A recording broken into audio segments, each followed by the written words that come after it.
Arthur Macmillan raised the American flag just as the first golden leaves danced down his porch steps. The morning air carried a quiet kind of chill, not quite winter yet, but enough to call for a light sweater. He moved slowly but deliberately, adjusting the flag's position so it wouldn't catch on the rain gutter. The pulley squeaked slightly as the stars and stripes climbed their way up the pole, catching a clean breeze that rustled the tall maple behind his garage. It was late October, and the neighborhood of Brookstone Oaks was beginning to trade out summer for warm cider and knit caps. The flag had flown without complaint for decades. But this time, it would bring trouble. Arthur stepped back, nodding slightly to himself. The flag looked right up there, balanced, proud, unbothered by trends. Just like he liked it. He adjusted the sleeves on his cardigan and turned to retrieve the morning paper from the stoop. The Hickory Weekly, still printed in black and white with the same serif font it had used since the 80s, landed faithfully each Saturday, folded tight with a rubber band and just the slightest hint of newsprint ink. He picked it up, placed it under his arm, and turned toward the little garden bed beside the porch. The gardenia bush had lost most of its flowers, but Arthur snipped at the yellowing leaves anyway. Routine was its own reward. The wooden garden chair creaked as he sat down with a gentle grunt. He placed his coffee, poured into a chipped mug from the Hickory Bend Vets Parade, 1997, onto the armrest and unfolded the paper. Just as he settled in to read an editorial about rising property taxes, a low rumble echoed from the end of the cul-de-sac. A wide, orange U-Haul turned the corner, crawling past trimmed hedges and evenly spaced mailboxes. Arthur squinted through his bifocals, smiling as the truck backed into his driveway. Sam climbed down from the cab, wearing jeans that needed ironing and a ball cap that had seen better days. He looked tired, but then again, divorce had a way of doing that to a man. Still, Arthur was glad to see him. "Need a hand?" Arthur asked, folding his paper neatly onto his lap. Sam chuckled. "Maybe after a coffee. I brought my life in exactly 14 boxes." They shared a half-hug beside the mailbox, awkward but warm. Sam glanced up at the flagpole, then back at his dad. "Didn't think you'd still be raising that old thing every weekend." Arthur sipped his coffee. "It's not a habit. It's a principle." They started unloading the truck together. Well, Sam did most of the lifting, and Arthur pointed where things should go. A couple of neighbors waved as they passed, including Mrs. Landry, who walked her schnauzer every morning at 8. She paused at the edge of the sidewalk, smiled, and called, "Welcome back, Sam." "Thanks, Mrs. Landry," Sam replied, setting down a box labeled "Kitchen, Not Fragile." Just then, a white sedan with an HOA logo magnet slid up beside the curb. A young woman stepped out, clipboard in hand. She didn't make eye contact as she approached the porch, merely nodded, taped an envelope to the screen door, and returned to her car without a word. Arthur frowned, walked over, and peeled the notice from the frame. The envelope was crisp and official, printed on HOA stationery. Inside, the typed note read: "Flag violation, displaying national emblem outside approved dates, HOA Article 4, Section D. Please remove within 48 hours to avoid citation." His brow creased. "I don't remember any Section D. This has always been fine." Sam took the paper and read it aloud. "Displaying national emblem, outside approved dates?" He looked up. "Is that even legal?" Arthur sighed and leaned against the doorframe. "They used to call me when something felt off. Not send letters like I'm some lawn-mowing delinquent." The flag fluttered in the breeze above them, seemingly indifferent to the fuss. For a moment, the only sounds were the rustle of branches and the low rumble of the U-Haul's idling engine. Arthur folded the notice carefully, slid it into the inside pocket of his sweater, and looked out toward the neatly aligned rooftops of Brookstone Oaks.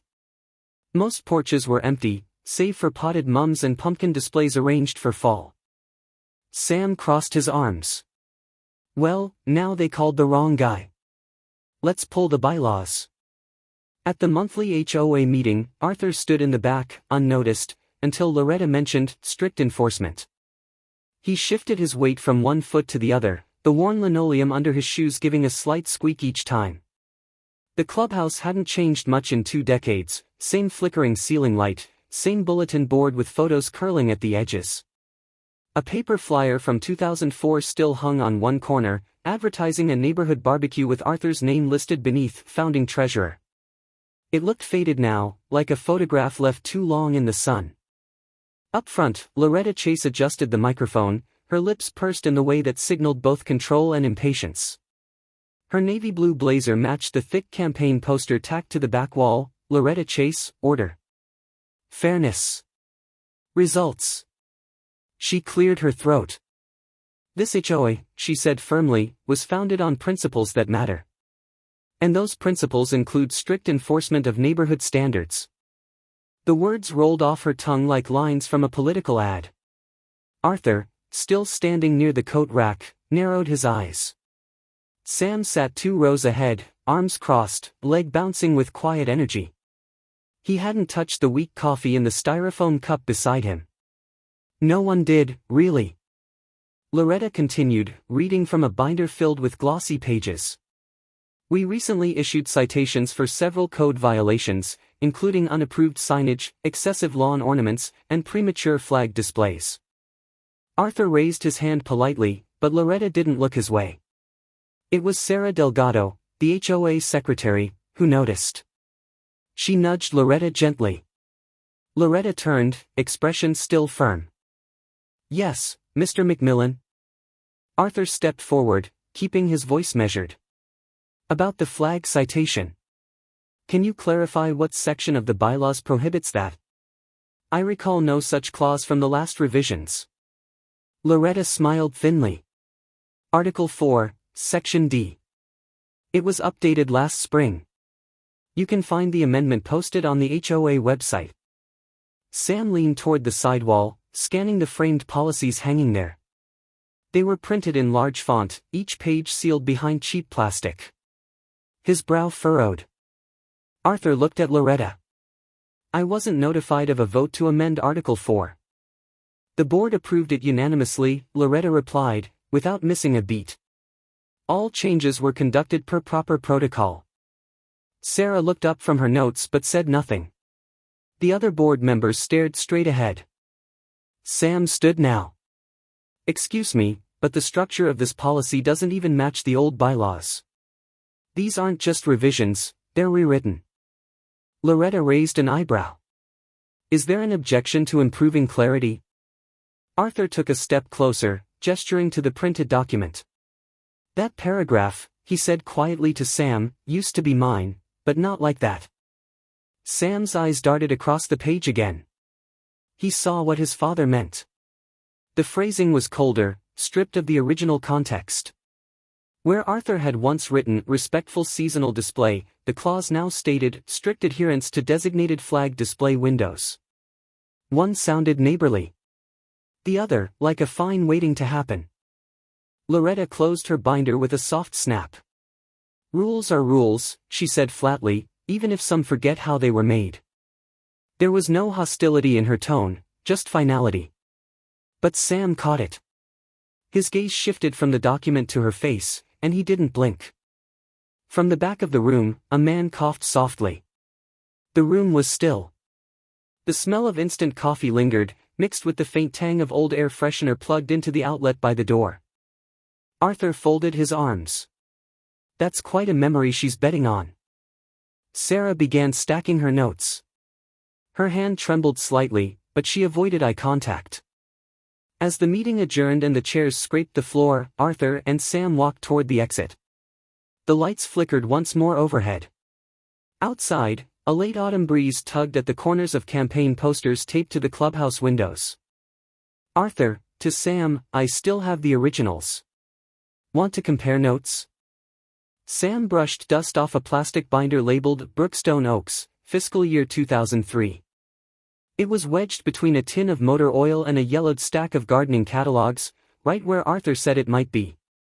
The garage smelled faintly of turpentine and old leaves, a scent that hadn't changed since Sam was a boy helping his father repaint fence posts every other summer. He turned the cover slowly, revealing the faded logo of the HOA printed in navy across the front page.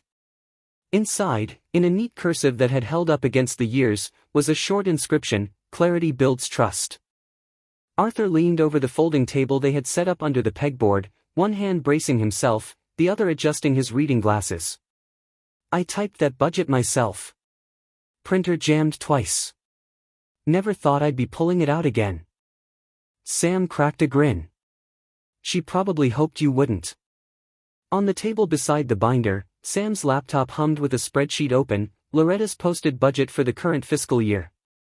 The columns were aligned, but the numbers felt off. Too many vague categories: community initiatives, event hosting, enhancement discretionary fund.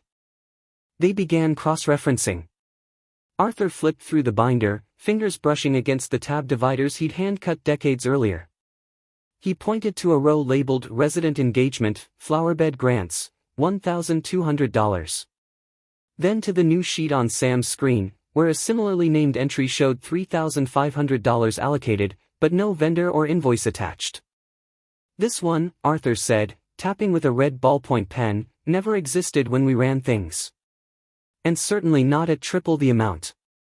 Sam nodded, pulling up the PDF Loretta's team had posted online. "This one," he replied, "was filed to a P.O. box on Cranberry Avenue." Arthur looked up. "That's her campaign address." The two men sat in silence a moment, letting the weight of that realization settle. Outside, a wind chime ticked gently in the cool breeze. Somewhere down the block, a dog barked, and a car door slammed. Arthur opened a manila folder labeled Meeting Minutes, 2003 to 2005, and pulled out a thin sheaf of stapled notes. "Every spending vote we passed," he said, "had to go through public comment. No exceptions." They were interrupted by a soft ding on Sam's laptop, an incoming message. Sarah Delgado had replied. "No record of board approval for Community Enhancement Fund over $1,500. Definitely no vote recorded for P.O. Box change. Do you want me to forward this to Kemper?" Sam looked at Arthur. "She's with us." "Careful," Arthur said. "She's also still inside that system." Sam typed a brief response, then picked up his phone and dialed a number Arthur gave him from memory. After 3 rings, a low, gravelly voice answered. "This is Kemper." "Mr. Kemper, this is Sam McMillan. I'm here with Arthur. We're reviewing some discrepancies in the current HOA budget." Kemper gave a quiet chuckle. "If Loretta's still chairing, I'm not surprised." Sam read aloud the details of the fund reclassification and the missing public vote. There was a pause, then Kemper responded, "That's a clear violation of procedural bylaws. Article 7, Section B. If she moved money over $2,000 without a vote, that's grounds for suspension." Arthur exhaled slowly, then asked, "Would you be willing to confirm that in writing?" "Send me the files," Kemper said. "I'll have a statement ready by morning." Sam muted the call and leaned back. He looked over the screen one more time, aligning dates, matching fund totals, highlighting lines. Then he opened a new tab and began building a side-by-side visual comparison: original allocation, 2003, versus current year spending, 2023. Bar graphs. Notes. Vendor flags. Cross-linked citations. He clicked save. "Here's $6,000 she can't account for." Arthur didn't speak right away. He ran his hand across the binder's edge, as if confirming it was still real.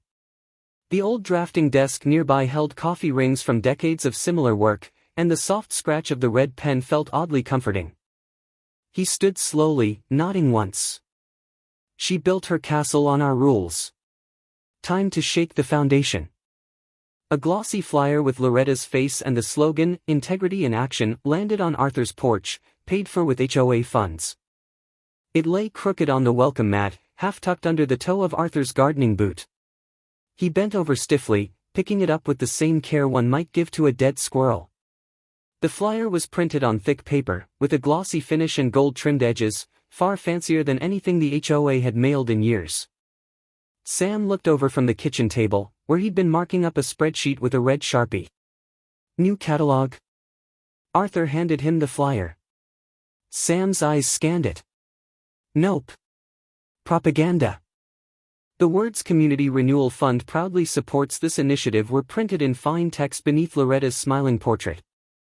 It was the same phrase he'd seen tucked into line item 11B of the HOA's public report. Neighborhood outreach. Only now it had a face, and a campaign slogan. They moved to the dining room, where Arthur had cleared off space between a bowl of oranges and his checkbook ledger. Files from the garage now sat in neat stacks, labeled by year and cross-referenced with the new budget Sam had extracted from the HOA's online portal. Sarah had already texted confirmation that no vote had authorized these expenditures. Beautification account used for printing services, no breakdown by event. No committee approval recorded. Sam leaned back in his chair, tapping a pen against the edge of the table. You ever see community money spent on personal branding before? Arthur shook his head. We used to budget for 4th of July flags and trash pickup. This feels curated.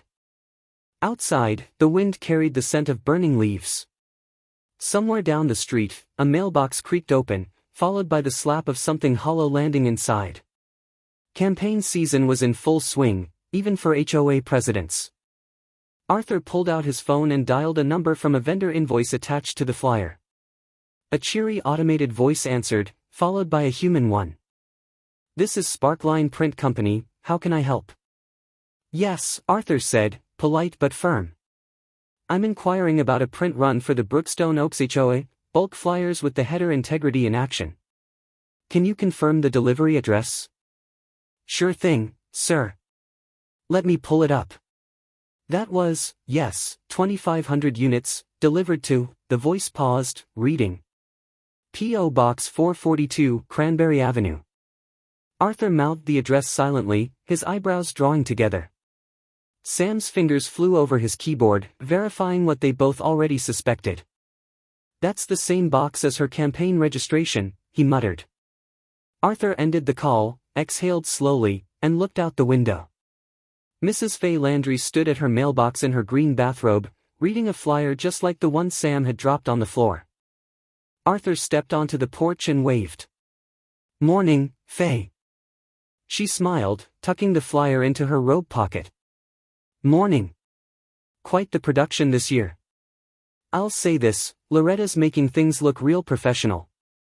Arthur nodded. Almost too professional. She tilted her head. You know, I thought the HOA was becoming a bit too polished lately. You remember when we used to get newsletters with crossword puzzles? Now it's all about codes and campaign talk. Sam came out with 2 coffees. One was his, dark and bitter. The other was for Arthur, who liked his with a splash of cream and exactly 1.5 sugar packets. Arthur took a sip and grimaced. Too strong. Sam smiled. It's diner strength. They decided to walk down to Bramble Cafe, just off Main. The little spot had been there since the Carter administration, unchanged in every good way. Laminated menus. Vinyl booths. Coffee for 55 cents if you brought your own mug. They took their usual seat by the window, the one Arthur favored for its view of the town square. Sam spread out the papers again, highlighting the connections between outreach, spending and Loretta's election push. Arthur tapped one invoice twice. Same vendor. Same date. Different descriptions. She's using their money to win their votes. The sentence landed with more weight than volume. A couple at the next table looked up briefly, then returned to their scrambled eggs. Arthur folded the flyer neatly and set it beside his plate. Let's give her one more chance to lie in public. The folding chairs filled quickly. Loretta had called a clarification session, but no one expected microphones. Arthur arrived early, as he always did, finding the same seat near the window that gave him a full view of the room. The clubhouse smelled of burnt coffee and lemon-scented floor polish. Above the serving table, a notice still hung crooked, announcing a chili cook-off that had been cancelled weeks ago. He placed a folded notepad on the seat beside him, reserving it for Sam. By 4:15, the room buzzed with quiet voices. Neighbors who rarely spoke outside of recycling day now whispered in pairs. The line for coffee grew long, but few seemed to take more than a polite sip before returning to their chairs. Arthur looked around and noticed that Sarah Delgado had already taken her seat at the board table, her hands resting neatly atop a manila folder. Mr. Jensen arrived just behind her, nodding at no one in particular, his briefcase swinging at his side. At exactly 4:30, Loretta entered. She wore a tailored slate gray blazer and moved with the confidence of someone who had walked this path many times. Her voice, amplified through a modest microphone clipped to the podium, rang clearly across the room. "Thank you all for coming to what I'm calling a clarification session. I've heard concerns, some valid, some misinformed, and I believe in transparency." Sam walked in without ceremony, holding a small laptop tucked under his arm. He took the seat Arthur had saved and plugged in a small device that immediately lit up with a red recording dot. "No announcement. Just readiness." Loretta continued. "First, let me assure everyone, there has been no impropriety. All actions taken by this board have adhered to established protocols." A soft murmur stirred. Arthur raised his hand. Loretta paused. She didn't smile. "Mr. McMillan?"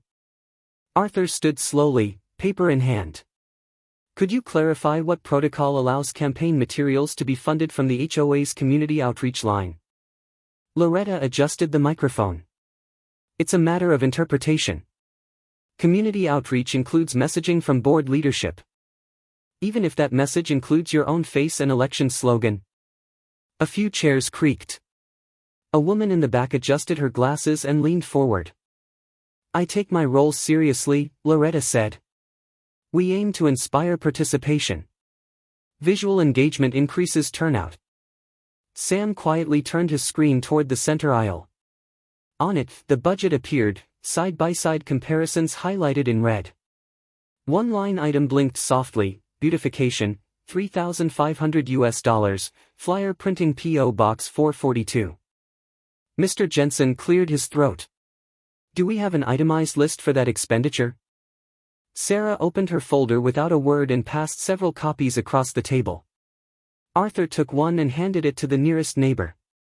"The board has always trusted leadership," Jensen said slowly. "But blind trust isn't policy." Loretta's expression faltered, just slightly. "Let's not politicize community work," she said, voice tightening. "Was there a vote?" Arthur asked again. She didn't answer. Instead, she rearranged her papers as though the question hadn't landed. The room felt tighter now. Even the air vents seemed to buzz louder, as if the building itself was holding its breath. Somewhere near the refreshments, a styrofoam cup toppled and rolled in a lazy arc, bumping against a chair leg. Sarah took a breath, then leaned slightly toward her mic. "Given the ambiguity and growing concern, I recommend we freeze all campaign disbursements pending review." The audience, mostly seniors in light jackets and orthopedic shoes, didn't erupt, but a quiet rustling spread. People leaned closer to their neighbors. Some nodded. One older man muttered, "About time." Loretta stiffens. "You're all being misled. I won't stand for this circus." Three people no one recognized walked into the HOA office with briefcases, and silence. The door shut behind them with a soft thud that carried far in the quiet mid-morning air. Each of them wore neutral tones: gray jackets, black shoes, crisp collars. No introductions, no smiles. Just quiet nods and methodical movement as they set up laptops and legal pads around the communal table. Arthur and Sam were already seated at the far end, beside the window.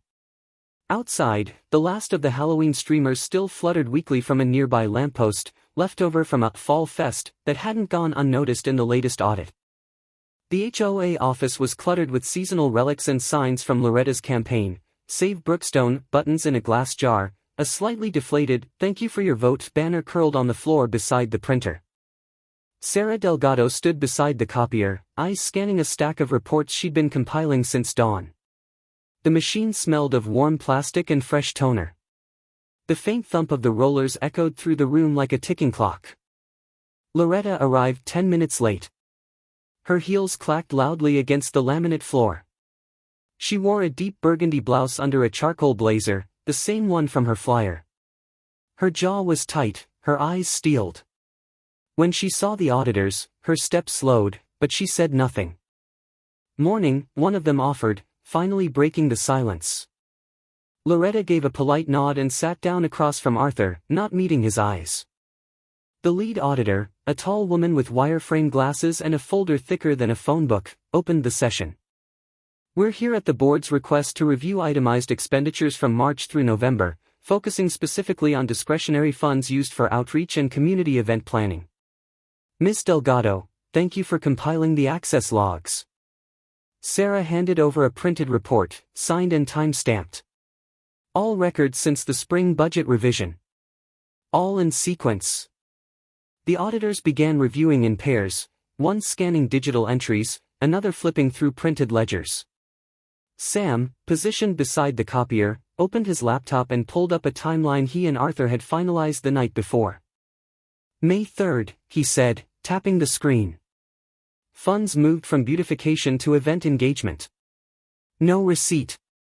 June 17th, 2 transactions to Sparkline Print Company, matching flyer orders. September 28th, $1 200 labeled Community Incentives, redirected to P.O. Box 442. One of the auditors looked up. "That's not a HOA mailbox." "It's Loretta's campaign box," Arthur said. Loretta folded her arms. All materials were intended to encourage participation. Visibility boosts turnout. Another auditor, younger and sharp-eyed, flipped a check stub toward her. "Then why list it under beautification instead of campaigning?" Sarah stepped forward, laying out the printed bylaws.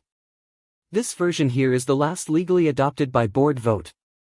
No clause permits repurposing funds above $500 without dual sign-off." A slight shift passed through the room. Arthur dialed his phone, then turned the speaker on.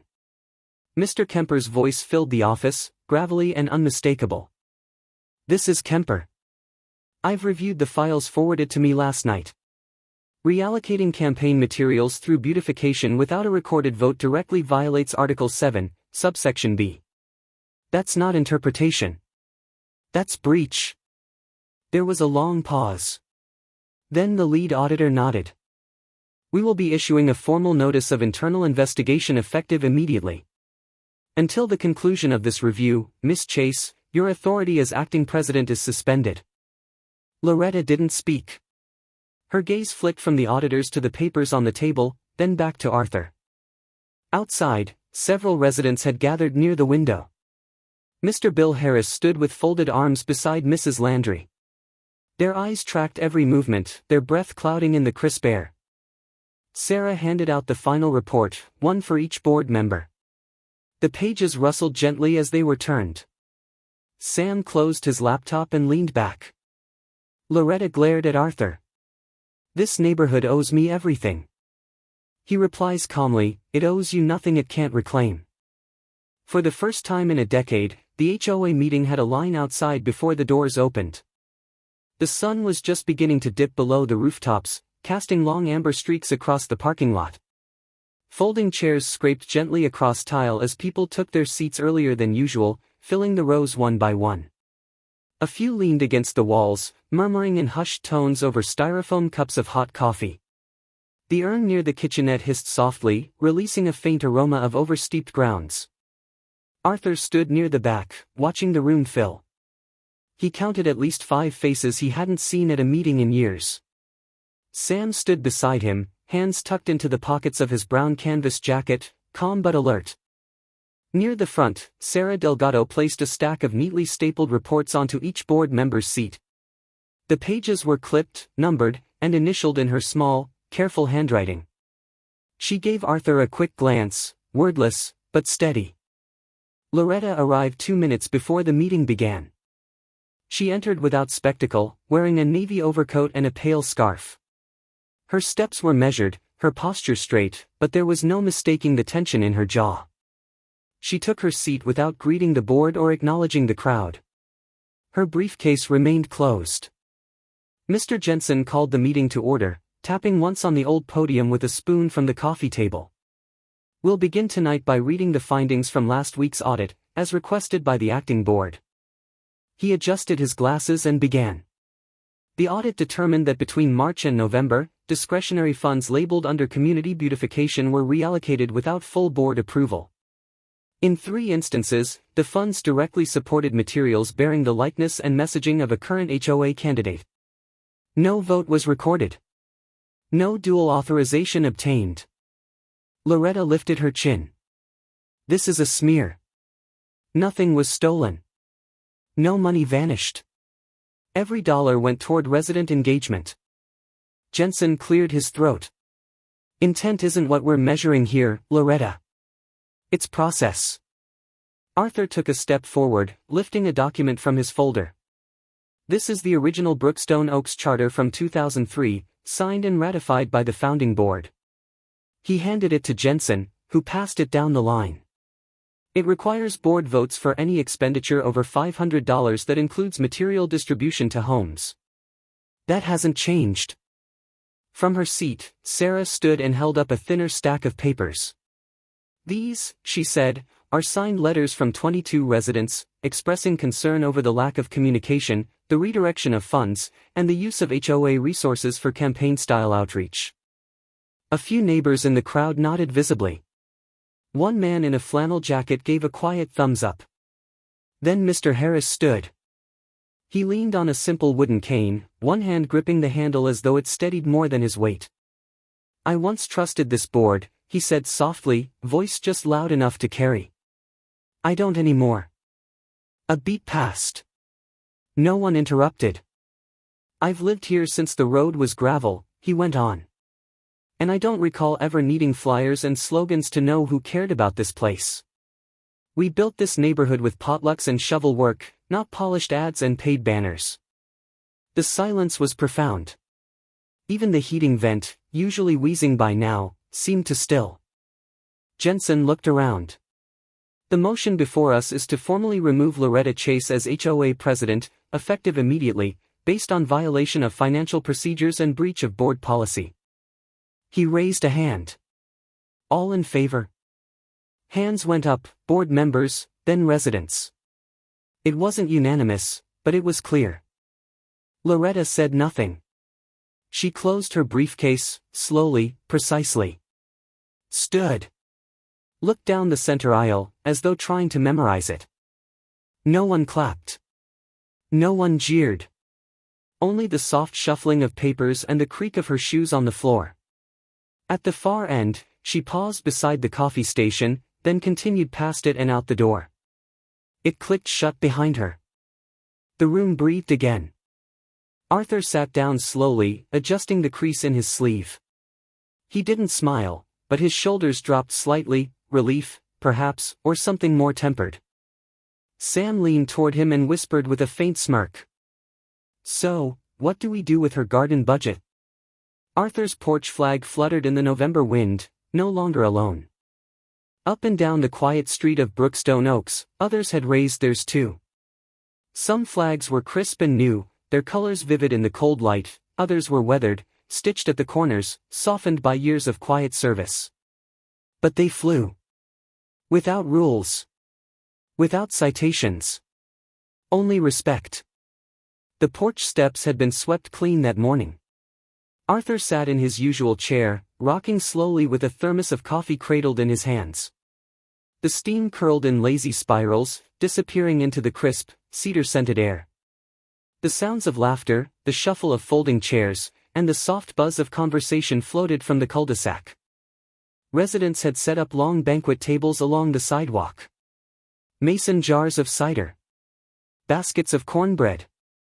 Crockpots wrapped in hand towels to keep warm. Someone had brought a pecan pie with a note card reading, "In honor of quiet courage." Children knelt on the pavement, drawing bright sidewalk chalk stars and stick figures of neighbors waving flags. Sam carried 2 plates, one for him, one for Arthur, and sat beside his father on the porch rail. Egg salad or deviled? He asked, holding up both halves of a paper plate. Arthur nodded toward the deviled. Better spice. Don't trust bland yolks. The high school marching band had sent a small quartet, trumpet, clarinet, 2 drums. They played soft, familiar tunes from the corner, "This land is your land," then a slow-tempo version of "America the Beautiful." The notes drifted gently over the roofs. Sarah approached with a simple wooden frame wrapped in brown paper. "We made something for you," she said, offering it. Arthur unwrapped it carefully. Inside was the original 2003 Brookstone Oaks Charter, his signature circled in faded blue ink, mounted beside a plaque etched with new amendments. Reproved by unanimous vote, November 2023. He looked at Sarah, but she only smiled. "Your rules, your integrity. We just brought them back." Arthur leaned the frame against the porch column. "You didn't have to." "We know," she said. "That's why we did." The new interim HOA chair, a soft-spoken librarian named Frank Dyson, wandered through the crowd shaking hands and answering questions. No slogans. No banners. Just steady conversation. Someone tapped Sam on the shoulder. It was Jensen. "We were talking, thought maybe you'd consider a tech role on the board. You've already done more with spreadsheets than we've seen in years." Sam hesitated. "I'm more of a behind-the-scenes guy." Arthur took another sip of coffee. "Behind the scenes still needs integrity." Sam looked around. Neighbors laughing. No tension. No yard tape lines. Just quiet belonging. "I'll think about it," he said. The flags flapped again, one down the street, two across the way. Nobody said anything about them anymore. No letters. No warnings. Just a quiet understanding. Arthur rose slowly from his chair and walked with Sam to the edge of the yard. The breeze was cooler now, but not biting. The kind of cold that reminded you to pull your sleeves down but still let you linger. He turned slightly, watching kids draw chalk borders around flowers and stars. One girl added a tree with a face. Another boy drew what looked like a tomato vine curling across an imaginary picket fence. Sam nudged him gently with an elbow. "So, tomatoes for spring?" Arthur smiled. "Let's make room for a real garden this time." The porch flag swayed quietly as the last light of day touched each rooftop, symbols once threatened now flying freely. What began as one man's quiet insistence on fairness became a ripple through an entire neighborhood, awakening the values that rules were meant to protect, not pervert. When policies serve power instead of people, it takes more than paperwork to set things right. It takes courage, memory, and neighbors who still care. Perhaps it's never too late to stand together and ask, who are the rules really serving? Like a porch light left on in the dusk, a single steady stand can help a whole street find its way home.